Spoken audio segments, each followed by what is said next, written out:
Classes हम लोग पढ़ रहे थे पॉलिटिकल साइंस के चैप्टर 6 पॉलिटिकल पार्टीज के बारे में। प्रीवियस वीडियो में हम लोगों ने पॉलिटिकल पार्टीज क्या होते हैं, उनके फीचर्स क्या होते हैं, उनके फंक्शंस क्या होते हैं और उनकी क्या ज़रूरत है, इन सब के बारे में डिस्कस कर लिया है। तो चलिए इस वीडियो में हम लोग पढ़ने वाले हैं अबाउट पार्टी सिस्टम।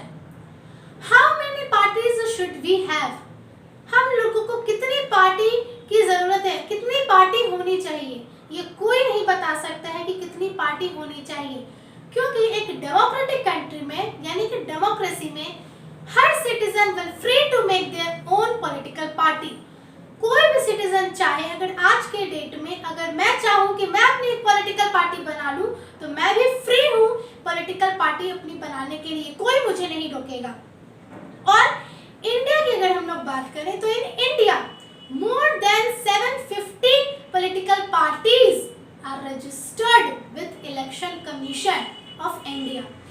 इंडिया में मोर देन 750 पॉलिटिकल पार्टीज जो हैं वो इलेक्शन कमीशन के साथ रजिस्टर्ड कर दी गई हैं, रजिस्टर्ड हैं, बट सारे के सारे सीरियस नहीं हैं। सारे के सारे अपने अपने पॉलिटिकल पार्टीज तो बना के बैठे हुए हैं, लेकिन वो कुछ काम, वो कुछ अपना भी कोई भी पॉलिसी, कोई भी प्रोग्राम, कोई भी काम वो लोग नहीं कर रहे हैं सीरियस। कुछ 15 to 18 पार्टीज ही हैं, कुछ उसमें से नेशनल पार्टीज हैं, कुछ स्टेट पार्टीज हैं। इन सब के बारे में भी हम लोग इसी चैप्टर में पढ़ने वाले हैं। सो मैं आप लोगों को इसके बारे में बाद में पढ़ाऊंगी। सो सारे के सारे पार्टीज सीरियस नहीं है, कुछ पार्टीज ही हमारी कंट्री में सीरियस है। Now about one party system, mainly इस चैप्टर में हम लोगों को पढ़ना है one party system, two party system and multi party system. ये तीनों पार्टी सिस्टम के बारे में हम लोग इस चैप्टर में, इस वीडियो में जानेंगे। वन पार्टी सिस्टम यानी कि जहाँ पे सिर्फ एक ही पॉलिटिकल पार्टी हो, जैसे कि चाइना में कम्युनिस्ट पार्टी है, वहाँ पे क्या है, एक सिंगल पार्टी यानी कि कम्युनिस्ट पार्टी जो है वो गवर्नमेंट को रन करवाती है, वो गवर्नमेंट में पावर होल्ड करके बैठी हुई है। ऐसा नहीं है, वहाँ पे और भी बहुत सारे सिटीजन हैं जो कि अपने अपने पॉलिटिकल पार्टीज बना के रखे हुए हैं, क्योंकि कोई भी इंसान चाहे तो अपनी पॉलिटिकल पार्टी बना सकता है। सारे कोई मतलब जो भी चाहते हैं वहाँ पे पॉलिटिकल पार्टीज बना के बैठे हुए तो हैं, बट उनकी कोई वैल्यू नहीं है। अगर वो अपोजिशन पार्टी में भी है तो उनकी बात को कम्युनिस्ट पार्टी नहीं मानती है, उनका कोई भी वैल्यू नहीं है। कम्युनिस्ट पार्टी अपनी पॉलिसी, अपनी आइडियोलॉजी को खुद रखती है और फिर अपने तरीके से गवर्नमेंट में पावर को होल्ड करके रखती है। वहाँ पे किसी भी पार्टी का कोई भी वैल्यू नहीं है, तो वो हमारा वन पार्टी सिस्टम में आ जाएगा, यानी कि केवल एक single party. It is not a democratic option. अब ये एक डेमोक्रेटिक ऑप्शन तो नहीं हुआ। डेमोक्रेटिक ऑप्शन इट मीन्स कि अगर हम लोग डेमोक्रेटिक कंट्री की बात करते हैं तो वहाँ पे तो अगर बहुत ज़्यादा पार्टी होगी तभी तो पीपल अगर चाहे तो इस पार्टी को छोड़ के इस पार्टी को भी चूज कर सकता है। लेकिन चाइना में क्या है, एक सिंगल पार्टी, कम्युनिस्ट पार्टी। बहुत सारे लोग कम्युनिस्ट पार्टी के सपोर्टर हैं, बट बहुत सारे लोग ऐसे भी तो होंगे जो कम्युनिस्ट पार्टी के ओपोज में होंगे, लेकिन चाहे या ना चाहे वो चाह के भी उसको हरा नहीं सकते, क्योंकि अब एक ही सिंगल पार्टी है तो इलेक्शन भी सिर्फ वही कंटेस्ट करेगी। इलेक्शन कंटेस्ट करने का पावर भी सिर्फ एक ही यानी कि सिर्फ कम्युनिस्ट पार्टी को दिया गया है। अब जब पूरे इलेक्शन में एक ही पार्टी खड़ी होगी तो जाहिर सी बात है वही पार्टी जीतेगी भी और फिर वही पार्टी गवर्नमेंट को गवर्न करने का भी काम करेगी।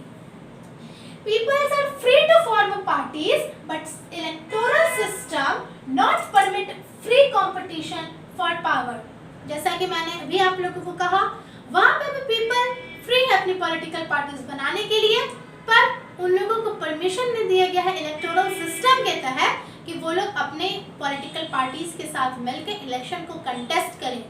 Because there is one in China, there is only one party, which is Communist Party. This is all about one party system. चलिए अब हम लोग पढ़ते हैं about two party system. यहाँ पे नाम से ही पता चल रहा है two party system, यानी कि सिर्फ दो पार्टी है, यहाँ पे दो पॉलिटिकल पार्टी है। यहाँ पे टू पार्टी सिस्टम कहाँ पे है, यूएस यानी कि यूनाइटेड स्टेट्स ऑफ अमेरिका और यूके यूनाइटेड किंगडम, इन दोनों जगह पे टू पार्टी सिस्टम है। टू पार्टी सिस्टम में क्या है, जो भी चांसेस होंगे जीतने के वो इन्हीं दोनों मेन पार्टीज के बीच में होगा कि इन्हीं दोनों में से कोई एक रूलिंग पार्टी बनेगा और जो हारेगा वो ओपोजिशन पार्टी बनेगा। हम लोगों ने वन पार्टी सिस्टम में क्या देखा था, वन पार्टी सिस्टम में देखा था कि वहां पे लोग अपनी पॉलिटिकल पार्टी बना के बैठे हुए लेकिन इलेक्शन कंटेस्ट भी नहीं कर सकते हैं।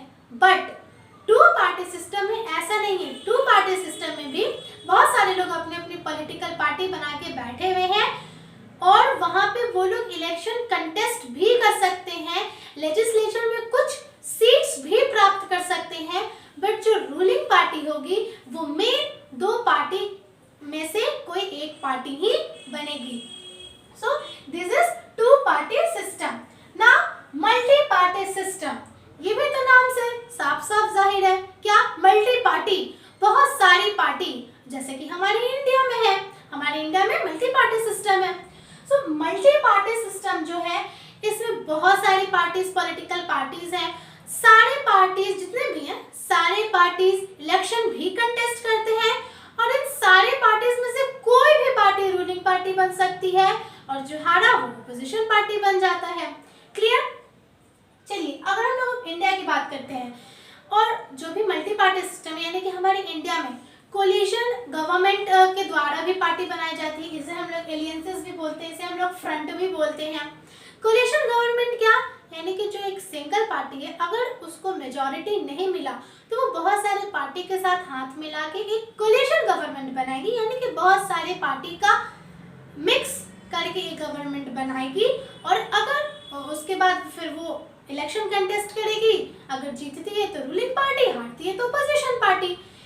इन इंडिया दो मेजर कोलिशन गवर्नमेंट है हमारे कंट्री में, एनडीए नेशनल डेमोक्रेटिक एलियंस, जिसमें बीजेपी आज के डेट में बीजेपी लीडिंग गवर्नमेंट है और उसके साथ जेडीयू है और अप्रॉक्स 25 पार्टीज और भी मिली हुई है एनडीए में।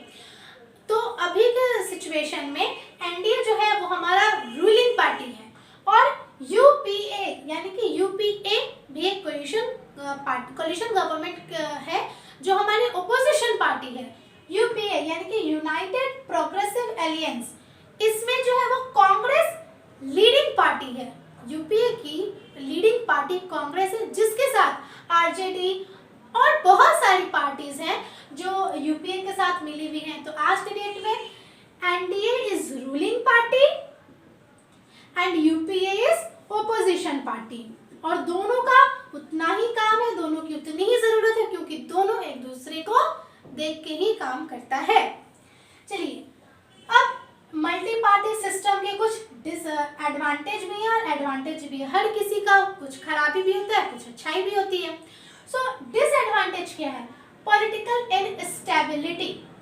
पॉलिटिकल स्टेबिलिटी का मतलब क्या? अब मल्टी पार्टी सिस्टम, इतने सारे पार्टी हैं इंडिया की ही अगर हम लोग बात करते हैं, इंडिया में मल्टी पार्टी सिस्टम है, इंडिया में इतने सारे पार्टी हैं तो कहीं ना कहीं एक पॉलिटिकल इनस्टेबिलिटी क्रिएट होगा क्योंकि इतने सारे पार्टीज हैं तो सबके बीच में कुछ कोलिजन भी होगा, कुछ प्रॉब्लम्स क्रिएट होंगे, कुछ टेंशंस क्रिएट होंगे। तो इसके कारण से क्या होगा?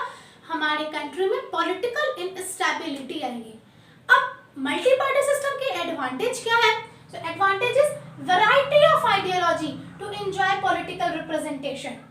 इतने सारे पार्टीज हैं, इतने सारे मेंबर्स हैं, लाखों करोड़ों मेंबर्स हैं, सबकी अपनी अपनी एक आइडियोलॉजी है, सबकी अपनी अपनी एक व्यू है, जिनकी वजह से हमारा जो पॉलिटिकल रिप्रेजेंटेशन है वो अच्छे से होता है और हमारा जो भी रिप्रेजेंटेटिव खड़े होते हैं वो अच्छे से करते हैं अपने सारे कामों को।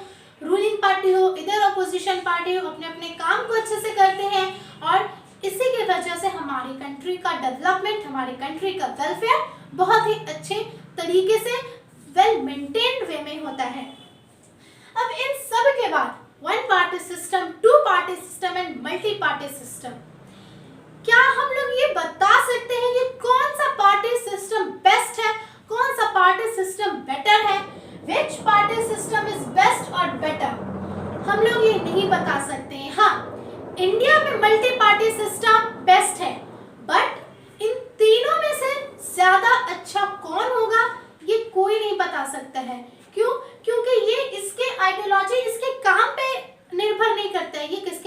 निर्भर करता है,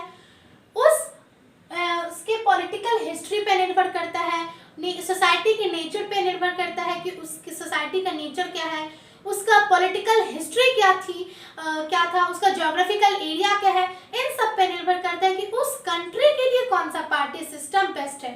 जैसा इंडिया के लिए मल्टी पार्टी सिस्टम अच्छा है। सो ऑल ओवर कोई नहीं बता सकता कि इन तीनों पार्टी सिस्टम में से कौन सा मल्टी पार्टी सिस्टम बेस्ट है या फिर कौन सा पार्टी सिस्टम बेटर है। सो इस वीडियो में इतना ही। नेक्स्ट वीडियो में मैं मिलती हूँ नेक्स्ट टॉपिक के साथ। Okay, thank you.